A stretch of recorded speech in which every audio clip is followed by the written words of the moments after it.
Պարոն Պողոսյան, ուզում եմ իմ ելույթը սկսել նախ նրանից, որ դուք քիչ առաջ ազգային ժողովի ամբիոնից շատ կարևոր մի հայտարարություն արեցիք, ասելով, որ հանցագործությունը դա ոչ միայն ֆիզիկական ներգործությունն է, նաև հոգեբանական, որի մասին ես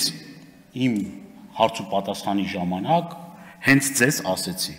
Խնդիրը կայանում է ոչ միայն նրանում, որ մարդիկ խոշտանգվում են, ծեծի են ենթարկվում, բռնությունների են ենթարկվում, դրանից ավելի սարսափելին ու ավելի զազրելին, դա նաև որ մարդկանց հայհոյանքի, պարսավանքի, անարգանքի են ենթարկում իրենց ծննդավայրով պայմանավորված։ Կոնկրետ օրինակը դա արցախցի մեր հայրենակցի վերաբերվող հարցն էր։ Դրանից առաջ էլի շատ դեպքեր են տեղի ունեցել, երբ որ ոստիկանները իրենց կրծքին ամրացված ունենալով տեսանկարահանող սարքեր, երբ որ կոնկրետ հանցանք են իրականացրել, երբ որ արդեն գալիս է, ուրեմն, երբ որ արդեն պիտի այդ տեսանյութերը քննության առարկա դառնան, մի հրաշքով պարզվում է, որ ոչ ոստիկանական բաժանմունքում է փաստորեն այդ տեսախցիկներն աշխատում, ոչ այդ մարդկանց կրծքին ամրագրված այդ տեսանկարահանող սարքն է աշխատում, ոչ մի բան չկա։ Նորից եմ կրկնում, այն մարդիկ, որոնք որ կփորձեն, այն պաշտոնյաները, որոնք որ կփորձեն մեր հայրենակիցներին թիրախավորեն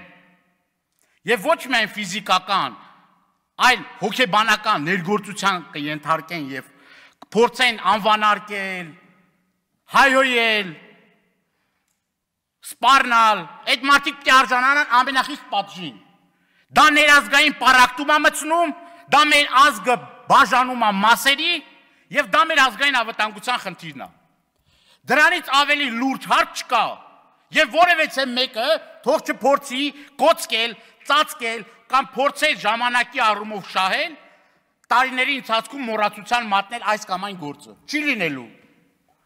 Գալու է ժամանակը բոլորը պատասխանատվության են ենթարկվելու իրենց նաեւ անգործության համար։ Եվ որևէ մի Հայաստանի Հանրապետությունում պաշտոնյա չպիտի լինի, որ խրախուսի այս զազրելի արատավոր երևույթը։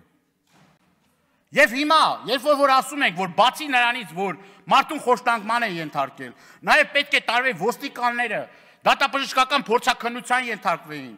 Ուրեմն եթե այդ հագուստի վրա կան որոշակի իրեղեն ապացույցներ եւ այլն, պիտի համակողմանի, բազմակողմանի քննության առարկա ենթարկվի եւ օր առաջ պիտի դա լայն հնչեղություն ստացած գործը պիտի մեր հասարակության ուրեմն դատին դրվեր։ Այդ գործերը գրվում են օրերով, ամիսներով, տարիներով եւ որևէ մի արդյունք չկա։ Եվ սա անվստահություն առաջացնում մեր հայրենակիցների կողմից իրավապահ համակարգի աշխատանքի հետ կապված։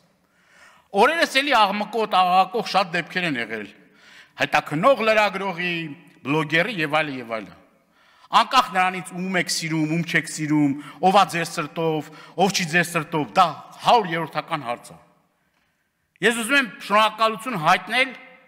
Տիկին Բաթոյանին, որ հենց առաջին ինքն արձագանքեց դրան։ Եվ սա կարևոր է, որ իշխանությունը արձագանքի, ասի եւ նաեւ այստեղ նստած քաղաքացիական պայմանագիր կուսակցության падգամավորները, դուք ոչ թե պիտի աչք փակեք, խոսեք միմիայն ձեր գործընկերների բռնության ենթարկվելու մասին, այլ շատ ավելի օբյեկտիվ ու ճիշտ կլինի, որ դուք առաջին այդ գործերի մասին խոսեք, ասեք, բարձրաձայնեք, պարտադրեք, իշխանությունը դուք եք։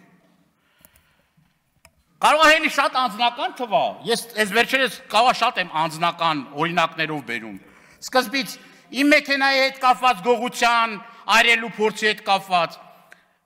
Ես ուզում եմ հաջորդ մի օրինակը բերել ձեզ, երբ որ կոնկրետ վրաերթի փորձ կար հենց իմ նկատմամբ, եւ ուղղորդված պլանավորված էր դրա համապատասխան տեսանյութերն էլ կա, այդ գործն էլի ջրվեց գնաց։ Ու sense գործերա որ ջրվում է, անհնազանդություն կատարած մեր քաղաքացիները, երբ որ խաղաղ հնազանդություն են իրականացնում, ուրեմն մեքենաներով իրենց ակցիան են իրականացնում, 35 ավտոմեքենա մայիս ամսին հայտնվում է, ուրեմն, այսպես ասած, տուգանային հրապարակում եւ ամիսներ շարունակ դրա հետ կապված իմ գրավոր, բանավոր հարցումները որևէ միացուկ չէին տալիս։ Պատասխանը գիտեք ինչ էր գալիս։ Պատասխանը հետևյալն էր. լավ ենք անում, տանում ենք, ասում էր դա, ուրեմն, բարեկային ծառայության պետը, ինչքան խոսակ այդքան ամիս ավելի շատ է մնալու տուգանային հրապարակում։ Դրա տեսանյութերն էլ կան։ Այսինքն դուք որոշում եք համ երբ պետք է տանեք, համ ոնց պետք է տանեք, համ կուզենք ամիսներով կպահենք, մեկ էլ վերջում դե շնորհակալ ենք, որ 5-6 ամիս հետո նոր աղմուկ բարձրացնելուց, այդքան դիմումներից, այդքան ուրեմն նաև դրսի մեր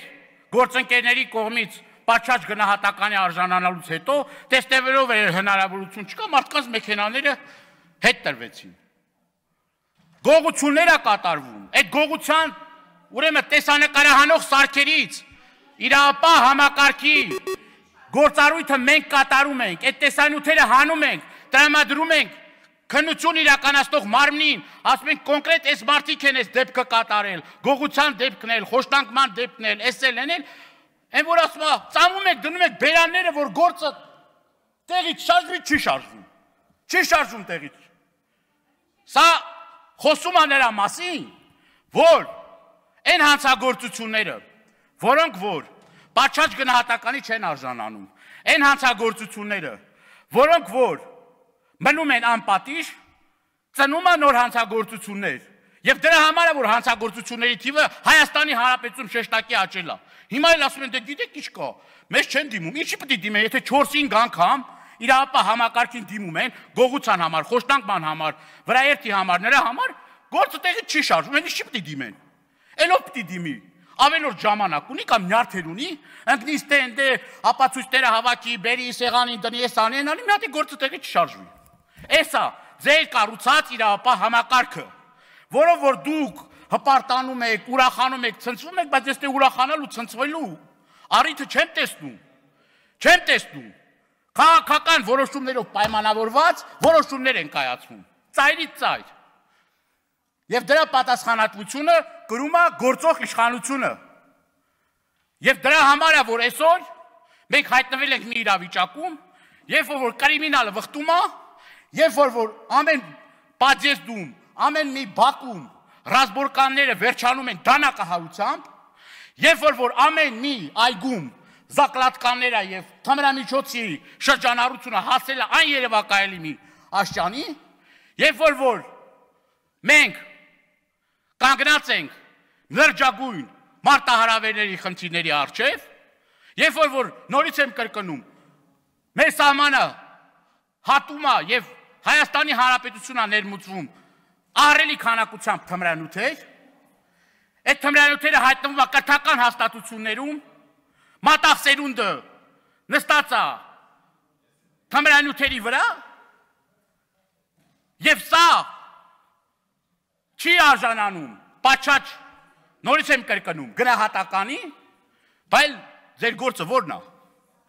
Պարոնայք, ձեր գործն է, որ մի քանի ինտիմադիր ճարեք, քրեական գործերը վրեն կարեք եւ ասեք, որ մենք գործ ենք անում։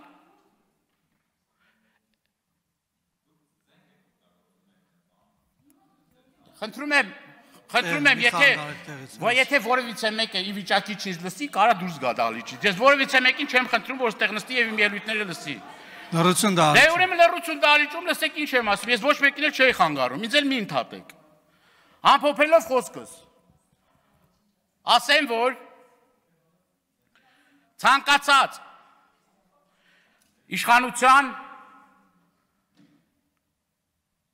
պարագայում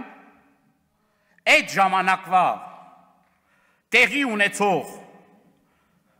երևույթները, եթե անգամ ձեր իշխանության ժամանակ պատշաճ գնահատականի չարժանանա, հաջորդ իշխանությունների ժամանակ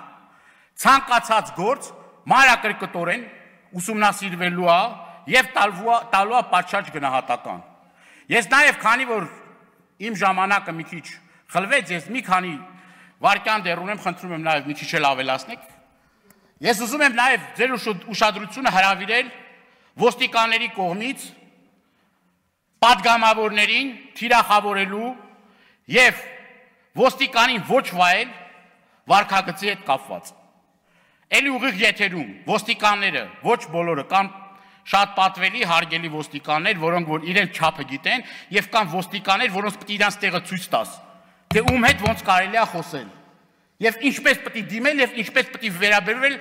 պատգամավորներին, առաջնային մանդատով օժտված մարդկանց։ Ավարտը խնդրեմ։